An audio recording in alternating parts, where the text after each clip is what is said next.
বাংলাদেশ আওয়ামী লীগ এরা কিন্তু কখনো চিন্তাও করতে পারে নাই যে 2024 সালের আগস্ট মাসে আওয়ামী লীগের পতন হবে।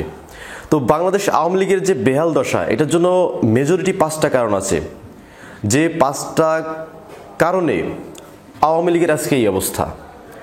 তো তার মধ্যে প্রথম যে কারণটা সেটা হচ্ছে আওয়ামী লীগ সরকার অতিমাত্রায় পুলিশ নির্ভর হয়ে গেছিল।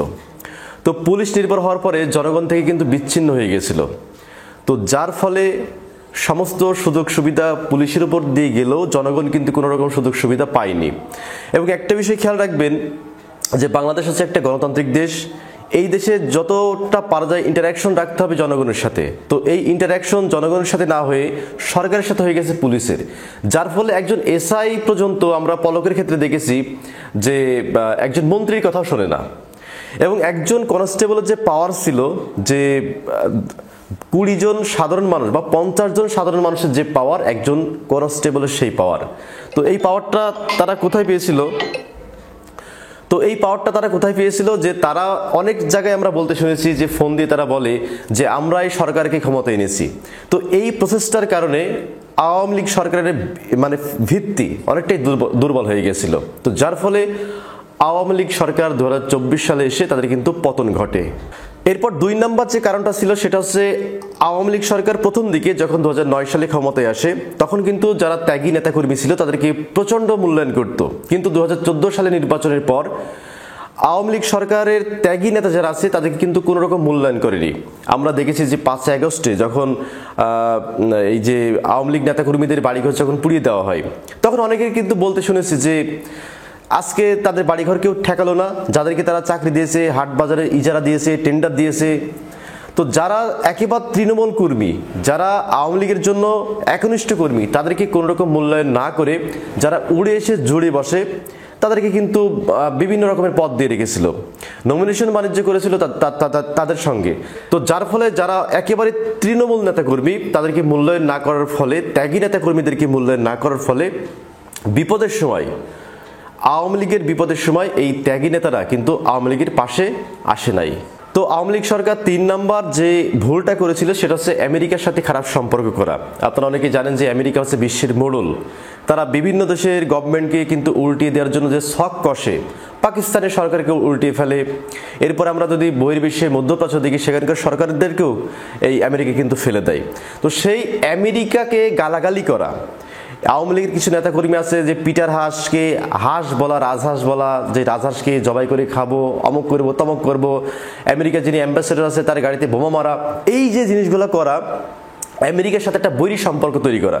এবং যখন আপনি আমেরিকার সাথে বৈরী সম্পর্ক তৈরি করবেন তখন আমেরিকা কিন্তু আপনাকে সাপোর্ট করবে না এবং সে চেষ্টা করবে যে কোনো প্ল্যান করে ছক করে আপনাকে সরিয়ে দেওয়ার জন্য। আমি কিন্তু আজ থেকে 6 মাস আগে একটা ভিডিও দিয়েছিলাম যে আমেরিকা যেভাবে সরকার ফেলে দেয়, চাইলে আমি উপরে দিয়ে রাখছি এই ভিডিওটা, এখান থেকে আপনারা দেখে আসতে পারেন। তো এই ভিডিওতে আমি ডিটেলসে কিন্তু আলোচনা করেছিলাম যে আমেরিকা কি কি সিস্টেমে সরকারটা ফেলে দেয়, এবং আপনি যদি আওয়ামী লীগের সাথে ওই পয়েন্টগুলো মিলান প্রত্যেকগুলো দেখবেন হচ্ছে আপনার মিলে গেছে।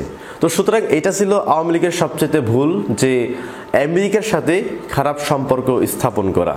এরপর আওয়ামী লীগের 4 নম্বর যে ভুলটা ছিল যে অতিমাত্রায় অর্থ পাচার। আওয়ামী লীগের নেতাকর্মী বলেন, সরকারি আমলা বলেন, এত পরিমাণের অর্থ পাচার এরা করেছে যেটা কল্পনার বাইরে। এই যে আমাদের পাবনাতে একটা বালিশ, এই যে বালিশটা দেখতে পাচ্ছেন না, এরকম বালিশ এই নিচতলা থেকে ওই 5 থেকে 6 তলায় তুলবে বালিশটা, সেই বালিশের দাম নাকি 60,000 টাকা, উঠানো খরচ আছে 5,000 টাকা।